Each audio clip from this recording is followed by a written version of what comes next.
You're acting possessive. I can share a bed with a friend, she announced when I questioned her ex sleeping over. You're right. I agreed and went to stay at my brother's. 3 days later, she called crying. Her friend had a girlfriend who'd shown up and caused a scene. She wanted me back. I was on a coffee date with someone who didn't share beds with exes. Hey viewers, before we move on to the video, please make sure to subscribe to the channel and hit the like button if you want to see more stories like this. Thanks. Throw away for obvious reasons. This all went down about a month ago, and I've been lurking on here for ages, but I finally need to get this off my chest. Maybe it'll help someone else spot the red flags earlier than I did. I'm Mike, 28M, and this is the story of how my 3-year relationship with Emily, 27F, blew up over her insisting it was no big deal for her ex to crash at our place and share her bed. Yeah, you read that right. Buckle up, Reddit, it's a wild one. We met back in college through mutual friends. Emily was this vibrant, outgoing type, always the life of the party, with a laugh that could light up a room. I was more the steady guy, working a solid job in marketing while she bounced between gigs and graphic design. From the start, I was all in. I supported her dreams, even when things got rough. Last year, when she got laid off from her freelance agency, I picked up extra shifts to cover our rent. I'd come home exhausted, but I'd still make her favorite pasta and listen as she vented about how the industry was cutthroat. You're my rock, Mike, she'd say, curling up next to me on the couch. I believed it. I sacrificed weekends to help her build her portfolio, even skipped a work trip that could have led to a promotion because she was spiraling with anxiety. Looking back, I gave a lot, maybe too much, while she took it for granted. But cracks started showing. Emily had this ex, Josh, from high school.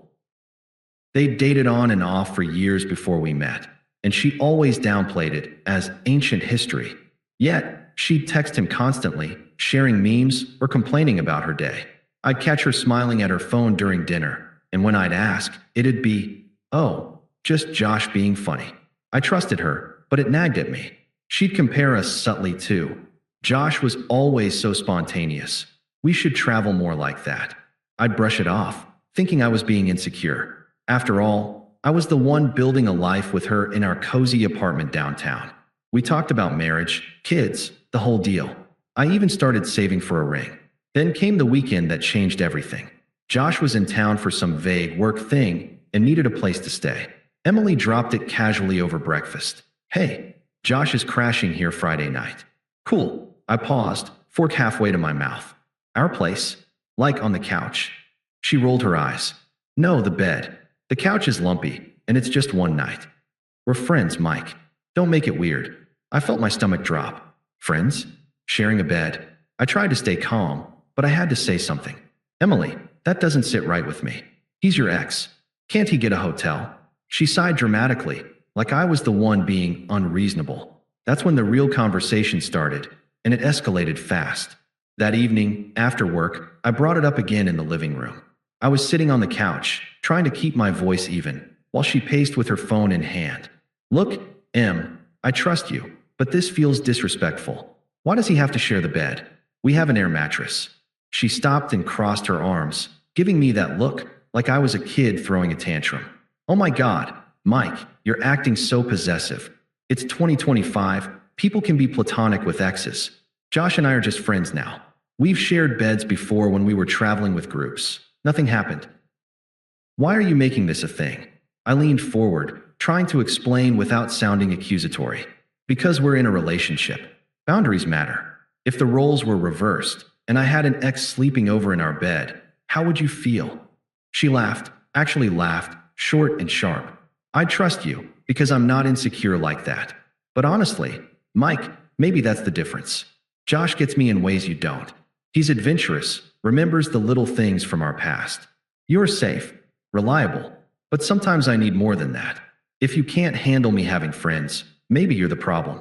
Her words hit like a punch. Safe, reliable? It felt like she was twisting the knife, making my loyalty sound boring. So, what? I'm just the backup plan while you reminisce with your ex? She shrugged, not even denying it. I'm not saying that. But yeah, if you're going to freak out over something innocent, it shows you don't trust me. And without trust, what's the point? Josh is coming over, end of story. If you don't like it, you can crash somewhere else. I sat there, stunned. The smugness in her voice, the way she dismissed my feelings, it was like I didn't matter.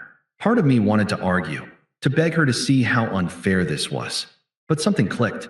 If she could be this cruel, this dismissive, maybe I was seeing her true colors. I stood up slowly. You're right, Emily. I shouldn't be possessive. She blinked, caught off guard. Wait, what? You're right, I repeated, heading to the bedroom.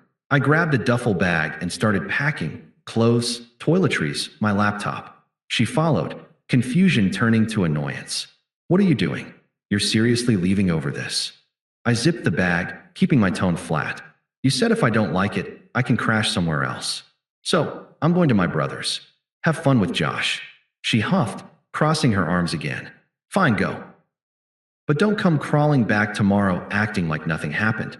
If you walk out that door, we're done. I deserve someone who doesn't question my friendships. I paused at the door, bag over my shoulder. Her eyes were cold, no hint of regret, just that entitled smirk, like she'd won some power play. Noted, I said simply. No yelling, no tears. I just walked out, got in my car, and drove to my brother Tom's place across town. The drive was a blur, streetlights flashing, my mind racing. What just happened? Was I overreacting, or had she been emotionally checking out for months? I thought about all the times I'd put her first, only to be made to feel like a backup. It hurt, deep in my chest, but I didn't turn around. I texted Tom on the way. Need the couch. Long story. He replied instantly. Doors open, bro. By the time I crashed on his lumpy sofa, the confusion had settled into a quiet resolve. I wasn't going to beg. If she wanted her friend, she could have him. I silenced my phone and tried to sleep, ignoring the what-ifs swirling in my head. Little did I know, karma was already gearing up. The next couple of days at Tom's were a haze. He didn't pry much at first, just handed me a beer and let me crash on his couch. Tom's a few years older, divorced himself, so he gets it. Relationships suck sometimes, man, he said that first night. Take your time. I nodded, but inside, I was a mess. I kept replaying the conversation in my head. Her laugh, that shrug, calling me safe, like it was an insult. Had I really been that blind? Flashbacks hit me hard. Nights I'd stayed up helping her with design projects. Or the time I drove 3 hours to pick her up from a girl's trip because she missed me. I'd thought we were building something real, but now it felt like I'd been her safety net while she flirted with the high wire. I didn't text her, didn't check social media. I blocked her temporarily just to give myself space. No drama, no stalking her stories to see if Josh was there. Instead, I focused on me. Day 1. I called in sick to work, stared at the ceiling, and let the hurt wash over me. Why did it feel so unfair? I hadn't cheated, hadn't lied. I'd been the loyal one, and she treated me like an obstacle. By day 2, I started journaling. Yeah, sounds cheesy, but Tom suggested it. I wrote out the red flags I'd ignored, the constant Josh texts, her emotional distance lately, how she'd pull away when I talked about our future. It was confusing, raw. Part of me wondered if I should have fought harder. But no, I wasn't going to beg someone who dismissed me so easily. Tom dragged me out for a run on day 3. Fresh air, bro, clears the head. As we jogged through the park, I started to feel a shift. The confusion was fading into clarity. You know, I told him, panting, maybe this is a dodged bullet. If she's cool with sharing a bed with her ex, what else was coming? He clapped me on the back. Exactly. You're better than that backup role. That night, I unblocked her, not to reach out, but because I didn't want to hide. I was done letting her control my emotions. I even updated my dating profile, just browsing, telling myself it was time to move forward. Little things. I applied for that promotion I'd skipped before, cooked a meal for myself without thinking of her preferences. It wasn't revenge, it was reclaiming my life. The silence from her end was deafening at first, but I sat with it. Let the unfairness simmer until it turned into resolve. I deserved someone who saw my reliability as a strength, not a flaw.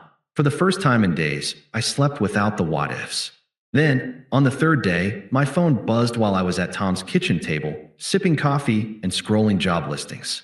It was Emily. I let it ring twice before picking up, keeping my voice neutral. Hello, Mike? Oh God, Mike, thank you for answering. Her voice was shaky, laced with tears. It caught me off guard, but I didn't soften. What do you want, Emily? She sniffled, words tumbling out. Everything's a mess. Josh, he lied to me. We were just hanging out, watching movies, and yeah, we shared the bed like I said, platonically. But then his girlfriend showed up at the apartment this morning. His girlfriend. I didn't know he had one. She freaked out, screaming that I was a homewrecker, throwing stuff. Neighbors called the cops. It was humiliating. Josh just stood there, denying everything. But she had texts proving he'd been cheating on her with me. Wait, no, not cheating, because we didn't do anything. But she wouldn't listen. Now she's posting about it online, tagging me. My friends are blowing up my phone, asking if it's true. I look like the villain here. I leaned back in the chair, processing. Karma, swift and brutal. Josh wasn't just an ex. He was a player, using Emily the way she'd used me. But I didn't gloat. Sounds rough, I said flatly, no sympathy in my tone. It is. Mike, I realize now how stupid I was. I shouldn't have dismissed you like that. You were right about boundaries. I was just, I don't know, feeling trapped or something. But Josh manipulated me, said you were controlling, that I deserved fun. Please, can you come over? We can talk. I miss you. This was all a huge mistake. Her excuses poured out, twisted logic flipping the script.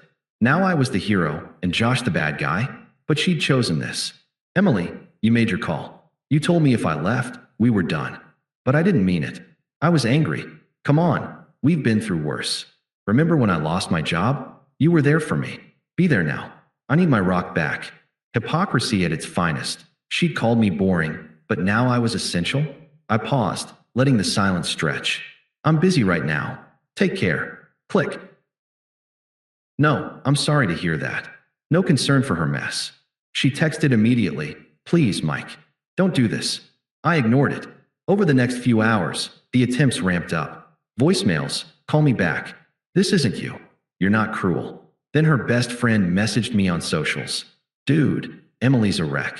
She knows she screwed up. Give her a chance. Everyone's human. Toxic, like my feelings didn't count. Even her sister called. Unpleasant as ever. You're being petty, Mike. She told me you overreacted about Josh. Grow up and fix this. I blocked them all. By evening, Emily's texts turned desperate. I can't sleep. My reputation's ruined. People think I'm a slut. Help me. Then angry. Fine, ignore me. Shows what kind of man you are. Josh was right. You're spineless. It was satisfying, in a quiet way, seeing her unravel. Mutual friends started reaching out to me. Not her. Turns out, the girlfriend's posts went viral in our circle. Heard about Emily and Josh. Dodged a bullet, man, one texted. She was isolated now, job performance slipping. She mentioned in a text she'd called in sick, broke from the drama. No more smugness, just desperation. But I stayed detached, focusing on my own arc. That irony. She discarded me for fun, only to get burned. Justice felt earned, not rushed. The attempts didn't stop. Day 4, more texts, escalating. Mike, let's meet. Coffee, my treat. I need to apologize in person. I didn't respond. Then she showed up at Tom's door that evening. Hair messy, eyes red. Tom answered first, but I stepped up. Emily, what are you doing here? She pushed past him slightly, voice pleading. I tracked your location from before. Sorry, that sounds creepy. But please, hear me out. I was wrong. So wrong. Dismissing you, letting Josh stay, it was disrespectful. I see that now. You've always been good to me, and I took it for granted. Let's start over. I'll cut Josh out, set better boundaries. I love you. Her words hung there, desperate, but laced with that same manipulation, like she was rewriting history. Emily, I said calmly, you showed your true colors. You laughed at my concerns, called me possessive. Now that your friend blew up in your face, I'm supposed to forget. Tears streamed down her face. It wasn't like that. I was confused. Josh fed me lies about you. But you're better than him. Come home. When I didn't budge, anger flashed. God, you're enjoying this, aren't you? Acting all high and mighty while I'm falling apart. If you cared, you'd help. I shook my head. This isn't about caring. It's about respect, which you didn't give me. Tom ushered her out as she ranted. You'll regret this. Her family piled on next. Her mom emailed. Emily's distraught. Be a man and forgive her. Family's about second chances. Unpleasant guilt tripping, ignoring how she'd humiliated me. By day 5, I was done hiding. I'd matched with Sarah on a dating app, a kind, straightforward woman from work circles. We set a coffee date at a local spot downtown. Mid-conversation, laughing about bad movie tastes, Emily burst in. She'd stalked my socials or something. Mike? What the hell? Sarah glanced at me, confused. I stayed composed. Emily, this isn't the time. She glared at Sarah, then back at me. Who's she? Already moving on. I came to talk, privately. Please, Mike. I realize what I lost. You're the stable one, the good guy. Josh was a mistake. He dumped me after. The scene blocked me. I'm alone now. Give us another shot. Her desperation peaked, voice cracking in the crowded shop. Heads turned, public failure on display. I met her eyes firm. Emily, you've become irrelevant to my happiness. I've grown from this. Learned I deserve someone who values boundaries, not tests them. This is Sarah. We're on a date. My life's better without the drama you bring. She stammered, but I can change. Anger surged. You're pathetic, replacing me so fast. I shrugged, indifferent. You've been replaced too, by peace.